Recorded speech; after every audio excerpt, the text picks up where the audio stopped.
Let's talk about something a lot of people are dealing with right now: car buying, high payments, and these car delivery scams. Because buying a car used to feel exciting. Now, for a lot of people, it feels stressful, confusing, and honestly risky. Listen to this scam. So my wife and I bought a car from California. We ordered a shipping company to go pick it up. They're waiting for the driver to accept it because we live in Maryland, so it's a long distance haul. And a driver shows up at the dealership, says we're here to pick up so-and-so's car and we need the keys for it. We're ready to go.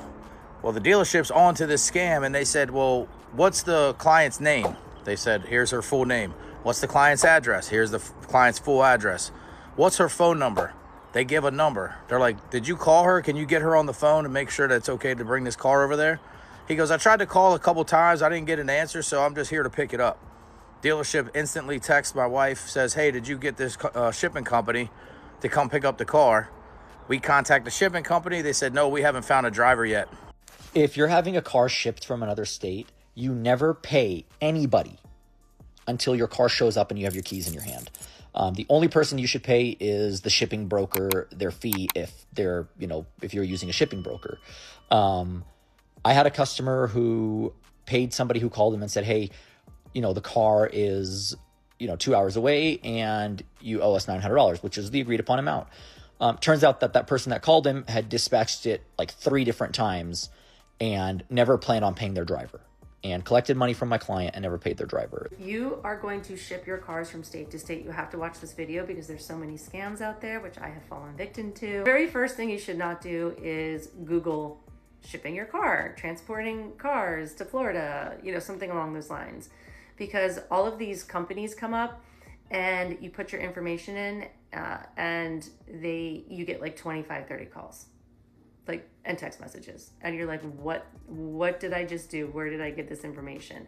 So basically what happens, those are brokers, which I guess I'm learning through this process, and if you know more, put it in the comment section, and then they give the jobs out. Now, when I did my research, I was budgeting like $1,000 a car. So I was like, 2 cars is going to be $2,000 for me to do this. So when I started seeing quotes like, oh, 1,200, 1,600, I was like, oh my God, that would be amazing. Cause this is a big expense moving. And even though I knew, I did the research, that this is one of the common scams, is that they will give you a lower price and then they jack it up. You go into a dealership because you need transportation. You need to get to work, take care of your family, run errands, and keep life moving. But sometimes, instead of feeling like you're being helped, it feels like you're being pushed into a deal you don't fully understand. This piece of paper says the bank approved my loan at 8.87%. And this is the contract that the dealership had me sign at 11.37%. Same day, same bank, same loan. The difference between these two numbers is that the dealership made almost $5,500 in additional profit. You could be losing thousands of dollars when you buy a new car because you're paying bogus fees to the dealership. The FTC is cracking down on this behavior, but they're not doing it everywhere and fast enough. As a customer, there are a few red flags you need to watch out for when you ask a car dealer for an out-the-door price worksheet. Here's an example of an out-the-door price worksheet from Toyota of North Miami. You can see over here the MSRP of the vehicle is clearly listed at $39,980. Then the dealer discount of $2,480. Government fees are $685. The dealer doc fee is $999. There's an electronic registration fee for $499, and then TNM value pack for $1,999. So what are the red flags in that quote? Well, you can see it right here. MSRP, sure, that comes from the manufacturer, can't change that. The selling price is actually $82 below invoice, so that's exciting, but then here's where things get complicated. The dealer doc fee of $999, that's egregious, that's so high.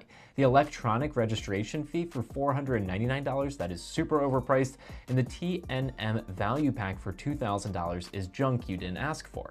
And before you sign anything, slow down, ask questions, look at the full price, not just the payment, check the APR, check how long the loan is, look at every fee they added, and don't be afraid to walk away if something doesn't feel right, because a car should help you get ahead, not keep you stuck. And sometimes the smartest financial decision is not signing the deal that looks good in the moment, but hurts you for years.